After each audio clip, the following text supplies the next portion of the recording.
ప్రదోష కాలంలో శివయ్య భూమి మీద సంచరిస్తూ ఉంటారని మనకి తెలిసిందే.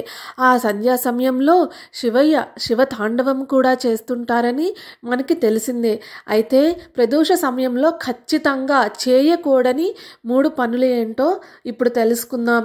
అందులో మొదటిది మైథునం, అంటే సంభోగం. ఎట్టి పరిస్థితుల్లోనూ స్త్రీ పురుష సంభోగం అనేది జరగకూడదు. ప్రదోషకాలంలో అలా చేయడం వల్ల ఎలాంటి పుత్రులు పుడతారు అనేది మనకి కశ్యప ప్రజాపతి కథ ద్వారా నిరూపించబడింది. రెండవది తినటం. ఎట్టి పరిస్థితుల్లోనూ సంధ్యా సమయంలో భుజించకూడదు. అలా భుజించడం వలన అనారోగ్య సమస్యలు తలెత్తుతాయని మన పెద్దలు చెబుతూ ఉంటారు.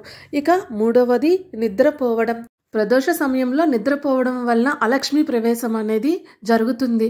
ఆ సమయం అనేది దైవ ఆరాధనకు అతి ముఖ్యమైన సమయం కాబట్టి ఆ సమయాన్ని దైవ ఆరాధనకు ఉపయోగించాలి. ప్రదోష వేళ శివారాధన అతి ముఖ్యమైనది.